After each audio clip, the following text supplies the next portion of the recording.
السلام عليكم ومرحبا بكم في هذا الفيديو الجديد. اليوم فرحانة بزاف حيت أول مرة نهضر بالدارجة المغربية، وغادي نشارك معاكم رواية. وخا كنت ديما نهضر باللغة العربية الفصحى، قررت ندير هذا التغيير باش نكون قريبة لكم أكثر ونتقاسم معكم الشغف ديالي بالقراءة بطريقة بسيطة وسهلة. الرواية اللي غادي نهضر عليها اليوم هي سفاح الأزقة للكاتب عثمان عابد.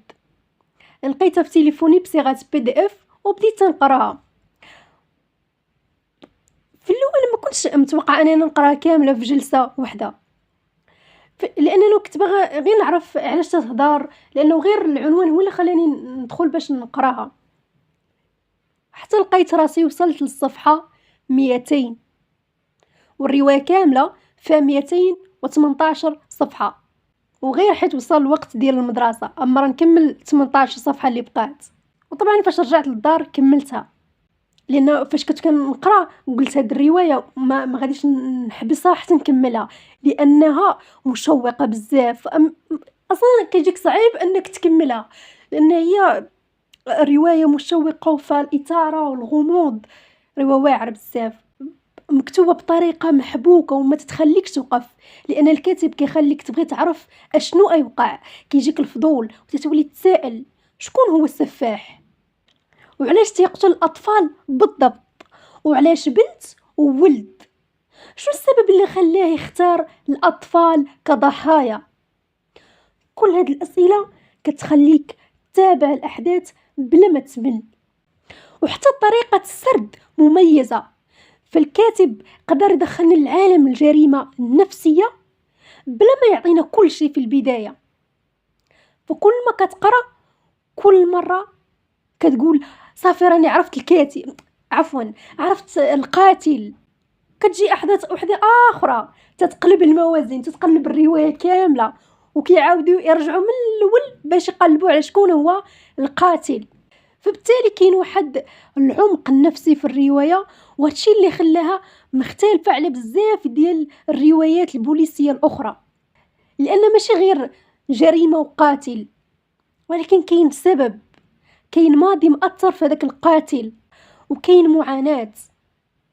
وكذلك ومن بين الحوايج اللي خلاتني نكمل الرواية هي اللغة، سهلة وبسيطة، أي واحد يقدر يقراها، ما فيها تعقيد لا والو، ولكن في نفس الوقت عميقة ومؤثرة. وحتى الكاتب ما اكتفاش برواية جريمة، ولكن سلط الضوء على مواضيع مهمة بحال الصحة النفسية، العلاقات الإنسانية ما بين واحد الإنسان وإنسان آخر، وكيفاش الماضي ديال الإنسان ممكن يأثر فيه وكيأثر حتى في تصرفات ديالو اللي كتجي في المستقبل. وحتى الشخصية ديال المحقق اللي هو أديم بين قوسين بطل الرواية، ما كانش كيفما معودين في الروايات الاخرين انه كيكون هو البطل وهو امير القصه. لا، انما شخصيه عاديه جدا، عنده حتى هو الماضي ديالو، ماشي محقق مثالي، بالعكس عادي، انسان كيحاول يعرف المجرم وتيخطأ، كيتاثر، عنده خلفيه خاصه به، وبالتالي كان توازن بين الجانب المهني والانساني. هاد الروايه كتستحق انكم تقراوها. دابا ندخلوا الموضوع ديال الروايه.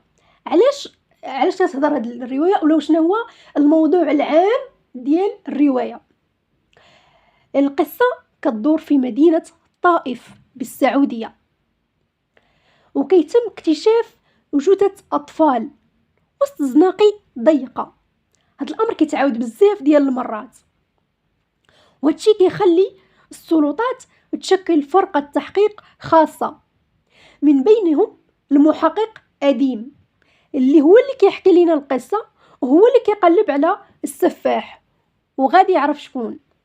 المميز في هذه الرواية هو أنه القاتل عنده علاقة بالمحقق أديم. شنو هي هذه العلاقة؟ قراو غادي تعرفوا شنو هي العلاقة. كذلك هذه الرواية كيف قلت ماشي غير جريمة وصافي، أو أنها غير كتروي واحد الجريمة وصافي، لا بالعكس، عندها واحد الرسائل، كتقدم مجموعة من الرسائل، فهي ماشي غير جريمة وغموض، فيها جانب نفسي عميق كتخليك تفكر في العقل البشري، كيفاش واحد الإنسان يقدر يفكر أنه يدير هاد الجرائم المروعة بهاد الطريقة. مستحيل يكون عقل متوازن، ربما كيفقد السيطرة على التفكير، أو لا ما كيبقاش واحد التفكير سليم، بالعكس كيولي واحد التفكير همجي حيواني. وفي الضمير مستحيل إنسان عنده ضمير وتيفكر غادي يرتكب هاد الجرائم نهائيا. فالمجرم كيموت ليه الضمير، ما كيبقى عنده لا ضمير لا والو، ما يمكنش يكون عنده ضمير وغادي يمشي يقتل الناس، ما جاش.